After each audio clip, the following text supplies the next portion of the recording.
मैं कोई SEBI registered adviser नहीं हूं। ये वीडियो सिर्फ एजुकेशन के लिए है। ट्रेडिंग रिस्की है और इसमें आपका पूरा कैपिटल जीरो हो सकता है। चलिए दोस्तों, आज मैं बताऊंगा आपको कि जो एनालिसिस करते हैं हम लोग, आप करते हो नहीं करते हो मुझे तो नहीं पता, लेकिन मैं जो एनालिसिस करता हूं वो क्यों जरूरी है, उसकी इंपॉर्टेंस क्या है, क्या जरूरत है उसके एनालिसिस करने की। जबकि आपको पता है कि कई बार क्या होता है कि यहाँ पे मैं प्लान बना के आता हूँ कि मैं यहाँ पे क्या करूंगा, सेल करूंगा, और मैं कई बार क्या करता हूँ, बाई कर लेता हूँ। बाई का प्लान बना के आता हूँ, सेल कर लेता हूँ। आपने कई बार ऐसा देख चुके हैं आप लोग, मुझे भी देखा होगा, आपने गुरुजी को भी देखा होगा। कई बार आपने, ये गुरुजी का प्लान रहता है कि यहाँ पे बाई करेंगे। जैसे कि देखो, मेरा प्लान था बाई का, गुरुजी का भले ही बाई का था, यहाँ मैंने सेल कर लिया था, सेल में पैसा बनाया। तो ऐसा क्यों होता है कि हमको एनालिसिस की जरूरत क्यों पड़ती है फिर, जब प्लान चेंज ही कर लेते थे। मतलब जब प्लान चेंज कर ही लेते हैं तो एनालिसिस की जरूरत क्यों पड़ती है। असल में ये बात मुझे अभी रियलाइज हुई, आज अभी। मैं 3 साल से एनालिसिस करता हूँ, लेकिन मैं क्यों करता हूँ मुझे नहीं पता था। बस मैं एनालिसिस करता हूँ, सही रहती थी एनालिसिस। मतलब एनालिसिस बाई करना है, किया मैंने, सेल है, कुछ भी, लेकिन एनालिसिस की इंपॉर्टेंस नहीं पता थी कि क्यों करते हैं हम लोग। लेकिन आज पता चली फाइनली, तो मैं आप लोगों के सामने उसको रखना चाहूंगा। और असल में आप लोगों के सामने रखना मेरा सिर्फ उद्देश्य नहीं है, उद्देश्य है कि मैं अपने इस चीज को जर्नल कर रहा हूँ। जर्नल, जर्नल मतलब क्या होता है कि मैं वीडियो बना के रखूंगा जिससे कि मुझे भविष्य में मुझे काम आए, कि जब मुझे समझ में नहीं आया तो मैं देखूं। इसलिए मैं ये वीडियो बनाता हूँ, ठीक है। तो यहाँ पे एनालिसिस क्यों जरूरी है।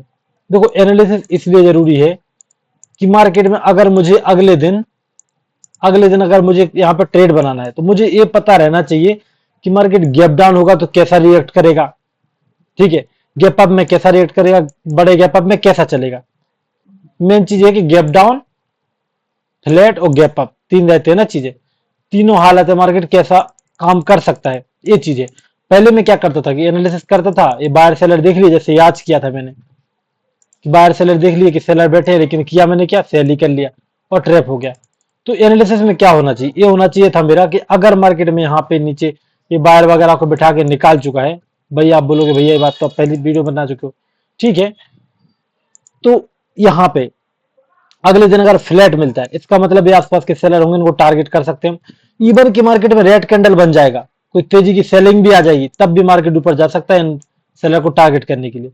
गैप अप में तो आराम से यहाँ पे सेलर टारगेट हो जाएंगे, अगर सेलिंग आती है तब भी हो जाएंगे, और बाइंग आके रिट्रेसमेंट में तब भी यहाँ पे सेलर ट्रैप हो जाएंगे, हम यहाँ पे बाई वगैरह करके ट्रेड बना लेंगे, ठीक है। ऐसा कुछ रहता है। छोटे मोटे गैप डाउन में भी आराम से बाई वगैरह का प्लान था मेरा, छोटे मोटे गैप डाउन में अगर ऊपर चलता है तो फिर यहाँ पे बाई कर लेंगे, क्योंकि उनको कनेक्ट कर रहा है, टारगेट करने की कोशिश कर रहा है। अगर गैप डाउन में नीचे गिरता है तो फिर वहां पे दूरी बढ़ जाती है ना, तो फिर वहां पे बात नहीं बनती, ठीक है। तो एनालिसिस इस तरह से मुझे हेल्प करती है, और ये मुझे पहले पता नहीं था असल में कि कैसे काम करेगी। अब एनालिसिस में करना क्या है, इसमें तीन चीजें देखनी होती है, ठीक है। तीन चीजें कैसी, एक तो मुझे ये देखना है मार्केट में कि यहाँ पे मार्केट अगर फ्लैट ओपन हो गया तब क्या होगा, क्या मेरे आसपास सेलर हैं या बायर हैं। तो मैंने देखा सेलर है, तो मैंने बोल दिया ठीक है बाई का प्लान है फ्लैट में।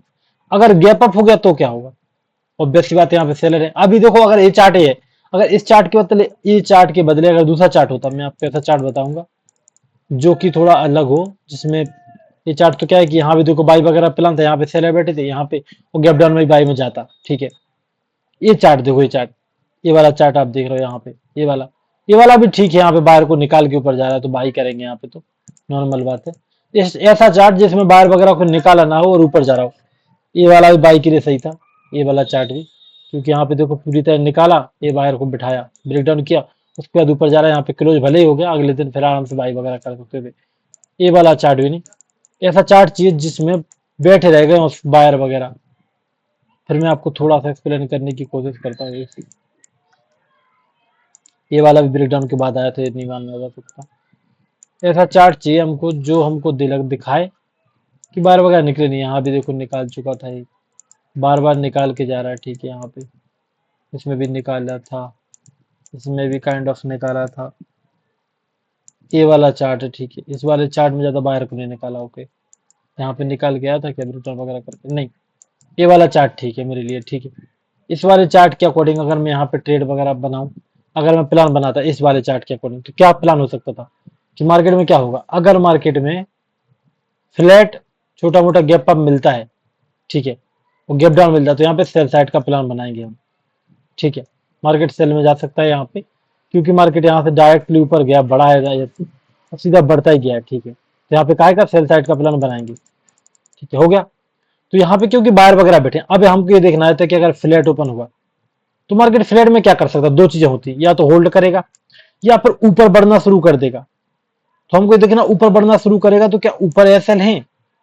अब थोड़ा वीडियो में जाएगा आप लोग को, क्या ऊपर सेलर के एसएल है। अगर सेलर के एसएल ऊपर है, अगर फ्लैट में ऊपर बढ़ता है, तब तो फिर देखो हमारा प्लान सेल साइड का सही नहीं रहेगा, क्योंकि ऊपर बढ़ रहा है फिर तो गड़बड़ है। अगर ऊपर साइड एसएल नहीं है, यहाँ पे एसएल नहीं है, ऊपर बढ़ता है अगर बाय चांस, तो क्या करेंगे हम सेल कर लेंगे, क्योंकि और बायर इकट्ठे होने वाले हैं, फिर तो ऊपर से सेलर है नहीं। अगर नीचे गिरता है, कैसे में, फ्लैट ओपन होके अगर नीचे गिरता है, तो हमको देखना है कि जो फ्लैट में बायर सेलर है, यहाँ पे जो बायर सेलर, यहाँ पे एसएल है, क्या यहाँ पे कोई चार्ट है, एसएल है बायर वगैरह के, चार्ट एसएल वही होता है। ठीक है, चार्ट ही एसएल है। क्या यहाँ पे बाय के एसएल है कि अगर फ्लैट ओपन हुआ नीचे जाना शुरू करे, थोड़ा सा रिट्रेसमेंट के बाद यहाँ पे हम सेल करें, तो मतलब यहाँ पे चार्ट तो है। अगर चार्ट है तो क्या करेंगे हम, हमको दिख रहा है कि फ्लैट में अपर साइड को एसएल नहीं है, ध्यान देना, नीचे एसएल पड़े, इसका मतलब बढ़ेगा तब भी गिर जाएगा, नीचे जाएगा तब भी गिर जाएगा, फ्लैट में भी गिर जाएगा। हो गया सिंपल तरीका कि मार्केट दोनों सिचुएशन में ऊपर जाए मॉर्निंग में, नीचे जाए गिर जाएगा। तो फ्लैट में अपना प्लान बन गया कि हम सेल करेंगे।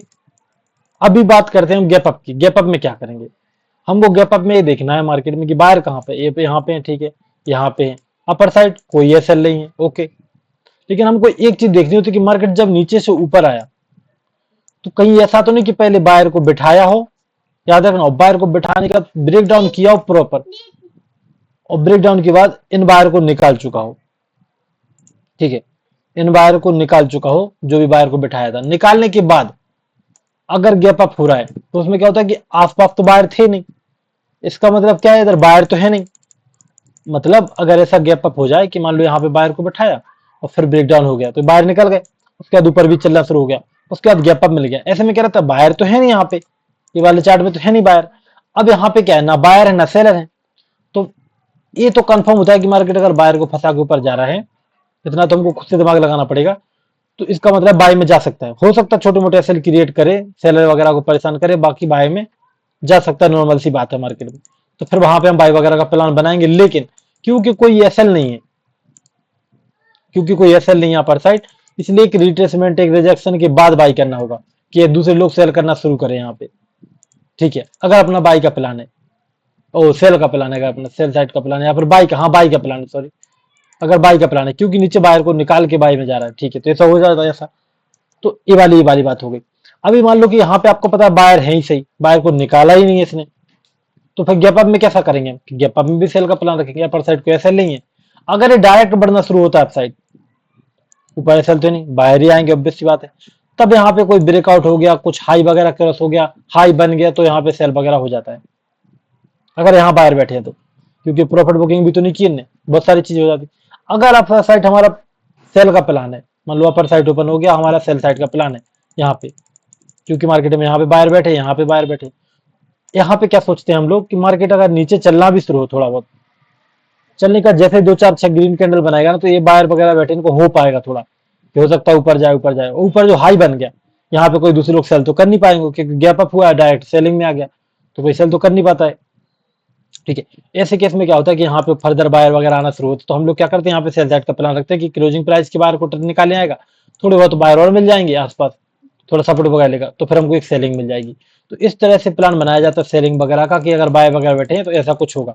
ठीक है, अब आगे गैप डाउन की बात। गैप डाउन में ऐसा हो जाता है कि गैप डाउन हो चुका है, यहाँ पे बायर को निकाला तो है नहीं, बायर बैठे हैं प्रॉपर, फ्लैट में बायर बैठे थे, वो तो ऑलरेडी ट्रैप महसूस कर रहे होंगे, यहाँ भी बायर हैं, हो सकता है छोटे मोटे सेलर वगैरह हो, तो हो सकता है थोड़े, अगर सेलर वगैरह हैं आसपास, रिजेक्शन वगैरह लेके क्लोज किया है, जैसे 74,000 का रिजेक्शन था, ठीक है, इसलिए शायद ऊपर गया था।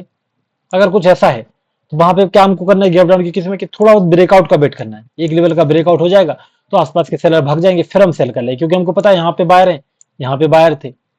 इस तरह से हमको एक प्लान बनाना होता है, और प्लान में हमको असल में ये चीज डिसाइड करनी रहती है कि डायरेक्शन क्या रहेगा ओवरऑल कल के दिन का।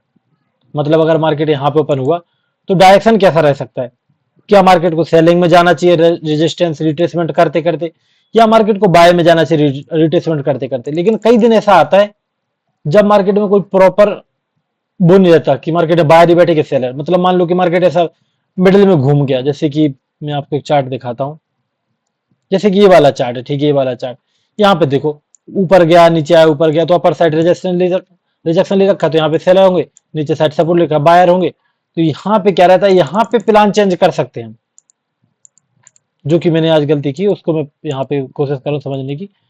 यहाँ पे प्लान चेंज हो सकता है इस तरह के चार्ट में, जो तरह का चार्ट दिख रहा है ना, ये वाला चार्ट, इसमें क्या बायर सेलर दोनों बैठे। इस तरह के चार्ट में फिर हम लोग प्रॉपर प्लान बनाते हैं कि ठीक है यहाँ पे सेल कर लेंगे, लेकिन मान लो यहाँ प्लान बना मैंने कि सेल कर लूंगा, ओके, लेकिन मार्केट क्या होता है कि यहाँ से ऊपर बढ़ना शुरू करता है, तब मैं क्या करता हूँ सेल कर लूंगा। लेकिन अगर डायरेक्ट गिरना शुरू हो जाए और ब्रेकडाउन वगैरह हो जाए, तो फिर क्या हमें बाय वगैरह में भी ट्राई कर सकता हूँ, ठीक है। इस तरह के चार्ट में दोनों तरफ के प्लान बन जाते हैं। मान लो यहाँ पे मेरा बाय का प्लान है कि गैप डाउन वगैरह होगा, फ्लैट में बाय करूंगा, लेकिन मार्केट क्या करता है, बाय में चलता जाता है, ब्रेकआउट वगैरह करता है, तो फिर यहाँ पे सेल कर लेते हैं।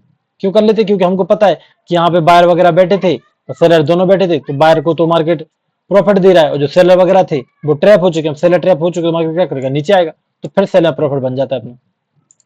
तो असल में जो हम एनालिसिस करते हैं उसको, क्योंकि वहां पे हमारे पास फ्रीडम होती है एनालिसिस करने के लिए, फ्रीडम और टाइम दोनों होता है। जैसे कि अभी 9 बज गए, मार्केट कल 9 बजे खुलना है सुबह, अभी अपने पास बहुत टाइम है, आधे घंटे का, 1 घंटे का, 2 घंटे का, आराम से बिंदास मार्केट को समझ सकते हैं हम लोग कि कल के दिन मार्केट में कैसा कैसा मोमेंटम आना चाहिए, मतलब डायरेक्शन क्या रहने वाली है।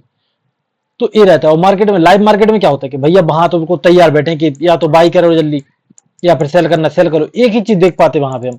और होता क्या, जब वहां पे हम लोग प्लान बनाते हैं, जैसे मैं बनाता हूँ कि वहां पे मैंने बाई का प्लान बना रखा और मैं फिर वहां पे सेल करूंगा, तो वहां पे चांसेस वेरी हाई रहेंगे कि मे भी लॉस वगैरह हो जाए। क्योंकि जो मैं करंट चीज सोच रहा हूँ, अब भी सोच रहा हूँ, उसमें हो सकता है कि मार्केट ट्रैप बना रहा हूँ, मार्केट को नहीं समझ पाया हूँ, समझ रहे हो। इसलिए एनालिसिस बहुत जरूरी है। आप भले ही आप किस तरह से काम करते हो, इवन कि आप ना, वो क्या बोलते हो उसको, स्कैल्पिंग करते हो 5 मिनट 10 मिनट की, कि भैया यहाँ पे सेल किया प्रॉफिट हो गया, तो वो भी आपको डिसाइड होना पड़ेगा कि भैया डायरेक्शन ओवरऑल क्या है। क्योंकि जब आप अपनी डायरेक्शन में ट्रेड करोगे ना, तो आपको ज्यादा कॉन्फिडेंस आएगा, प्रॉफिट बनने के चांस भी ज्यादा हो जाएंगे आपके। तो एनालिसिस बहुत ज्यादा जरूरी है, और एनालिसिस पे ट्रस्ट बहुत ज्यादा जरूरी है, सिर्फ एनालिसिस नहीं, एनालिसिस पे ट्रस्ट बहुत ज्यादा जरूरी है। जैसे कि मैंने किया यहाँ पे, ठीक है, यहाँ पे मैंने एनालिसिस बना ली कि मैं यहाँ पे क्या करूंगा, बाई करूंगा, ठीक है, लेकिन मैंने यहाँ पे सेल किया, या तो देखो मुझे एनालिसिस पे ट्रस्ट नहीं था, या फिर मैं उसको फॉरगोट हो गया, मतलब भूल गया, जहां तक मुझे लगता है मैं उस चीज को फॉर ग्रांटेड ले दिया कि ठीक है चलो छोड़ो, क्योंकि मैं पहले भी ऐसा कर चुका था कई बार। तो वो वाली चीज है। तो अब हम मैं क्या करूंगा कि एनालिसिस को बिल्कुल सही तरीके से देखूंगा, गैप अप में कैसा, गैप डाउन में कैसा और फ्लैट में कैसा मोमेंटम होना चाहिए, ठीक है।